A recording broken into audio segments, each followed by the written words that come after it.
If you're doing it for the money, you're usually doing it for the wrong reasons, and money in itself is usually not strong enough reason for you to kind of fight through the ups and downs of building a business, fight through the ups and downs of investing, etc. So like, if you're doing it for the money, usually that's not a strong enough reason, because also if you're doing it for the money, you might do something unethical or compromise your integrity just to get the money.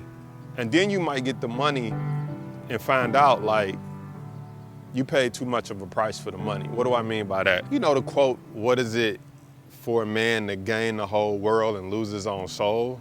And so it's kind of like that. If you gain all the money in the world, but people like, I hate hanging around the person, or the guy's an a-hole, or the girl's a B, or she's rude to everybody. It's like you rich, but don't nobody like you, right? So that's where money is your master. You thinking people should serve you because you got money, or maybe you cut some corners or did something unethical to get the money, and it's like, you feel horrible about yourself, and you're doing stuff that you wouldn't normally do, or that you're not proud of. Like you wouldn't go to your mom or your dad and be like, look, I made it. You like, I made it, but you might not be too happy with who your son or who your daughter has become. But if you think about how money can turn around and be your servant, you could start making money and use it to hire people.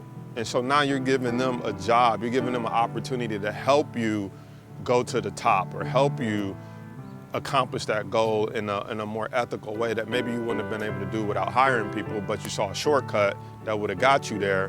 But that shortcut, it would have hurt a lot of people, or hurt your integrity. And so money as a servant really is just a resource when you really think about it. And that's what people don't understand. All money is a resource. Like when I don't want to clean my house, I'm just like, oh, I have a resource. Like I want my house clean. Well, I don't want to clean the house or clean the bathroom. So what's the resource that'll get it clean? Money. I can't call up somebody on Thumbtack and be like, hey, can you come clean my bathroom for some free hugs? Like, that's not the resource that they need. They like, I'm good, I don't need a hug, right? You like, can you come clean my bathroom? I crack some jokes for you. They like, that's cool.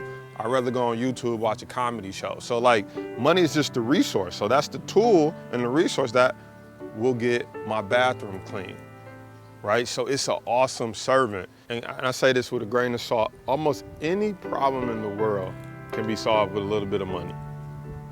Almost any problem in the world can be solved with a little bit of money. And I say almost, again, you can't buy personality with money, but if you are sick and in the hospital, to get the best care, if you got the money, you can pay for the best care. If you don't like where you live, a little bit of money, you can live in a better neighborhood. If you want your kids to have the best education, with a little bit of money, you can get the best education. So the money is a great servant. It's there to serve you, but it's horrible if it's your master.